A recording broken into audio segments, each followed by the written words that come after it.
Salut à tous. Comme vous le savez peut-être, j'aime les revenus passifs. D'ailleurs, je me suis mis à un endroit qui n'est pas anodin. C'est une vieille bâtisse abandonnée. Et quand je vois une bâtisse comme ça, j'adore, ça m'inspire. Et donc, ce que j'aimerais te partager, c'est un petit peu mon histoire. Et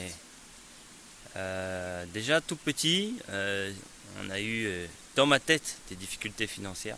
En réalité, j'ai réalisé par la suite, c'est davantage un souci de gestion financière qui nous a amené à, euh, à être entre guillemets obligés de, de faire des choix que les autres nous imposaient, mais simplement parce qu'on n'avait pas eu l'éducation financière. Et donc j'ai ensuite, jusqu'à maintenant, j'allais dire toute ma vie, non, j'ai jusqu'à maintenant en tout cas, cherché ce qui rend des riches. Et, euh, et depuis toujours, enfin depuis toujours, c'est à l'âge de 12 ans quand tu as le gérant qui vient chercher son loyer en retard et ça a fait un déclic dans ma tête. Je me suis dit, moi, plus tard, ce sera moi qui, qui serai dans cette position. Parce que je me suis dit, c'est pas intéressant pour moi d'être locataire. Donc je me suis dit, il vaut mieux être propriétaire. Je me suis dit, mon objectif c'est d'être propriétaire et il n'y aura pas le gérant qui viendra. C'est dans ce sens-là que je l'ai vu. Et donc, ce que je voulais te dire, c'est pourquoi les revenus passifs, pourquoi l'immobilier. Au début, je ne savais même pas que c'était à ma portée et donc j'ai perdu énormément de temps. J'aurais pu commencer, mais très très très jeune, beaucoup plus tôt en fait. Et j'avais pas les techniques, j'ai mis vraiment beaucoup de temps à trouver toutes les astuces. Alors il y en a certains qui parlent de secrets. C'est pas que c'est des secrets, mais c'est que les gens n'ont pas les techniques en tête. Même le tonton ou la tata ou les grands-parents ou quoi qui font peut-être un peu d'immobilier comme ça, ou les amis par-ci par-ça, ils font les choses, mais pas forcément consciemment.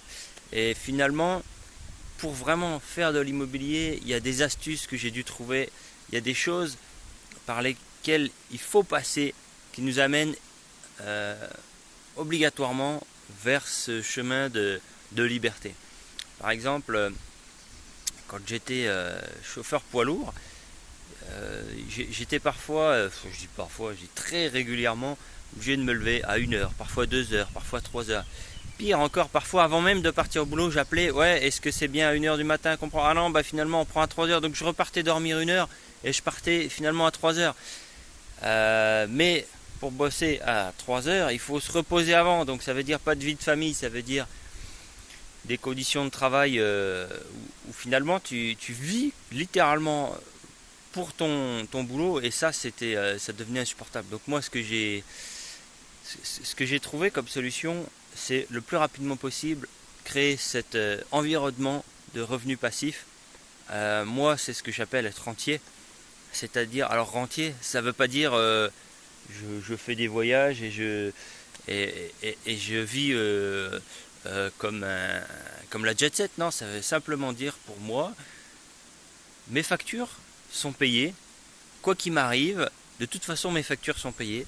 Il me reste un peu plus pour voilà, vivre la vie qui m'inspire et l'année d'après, avec la gestion que j'ai, de toute façon, j'aurai plus qu'avant. Voilà. Et ça, c'est possible. C'est possible beaucoup plus facilement que ce qu'on croit. Et là, avec les moments de crise, j'ai envie de dire, c'est encore plus facile. Tout ça, je l'explique dans mes accompagnements. C'est vraiment les accompagnements que je fais, là, d'expliquer aux personnes pas à pas comment on fait. C'est bien plus qu'une vidéo qu'on te vend des milliers d'euros. Et puis derrière, on vérifie pas si tu as bien fait. Chaque cas est différent. On ne peut pas voilà, tout faire uniquement sur des vidéos, sur des blogs. Alors ça t'inspire, mais c'est pas suffisant. Et c'est vrai que moi j'aurais adoré avoir quelqu'un qui a mes compétences, mais qui accompagne comme ça, pas à pas. Et c'est vrai que maintenant que, là par exemple, de voir que j'ai un revenu passif là qui tombe. Hier soir, je le regardais, je me dis, oh, c'est cool, ça dépasse le crédit qui sert à acheter cette chose. Et je me suis dit, oh, c'est cool parce que ça respire quoi. Je veux dire, là je suis en train de faire cette vidéo, ça travaille pour moi. J'ai mal au ventre, je me couche, je fais rien, ça continue à travailler pour moi. Et puis voilà, si j'ai des dettes, tôt ou tard ce sera remboursé. Donc c'est vrai que ça c'est cool.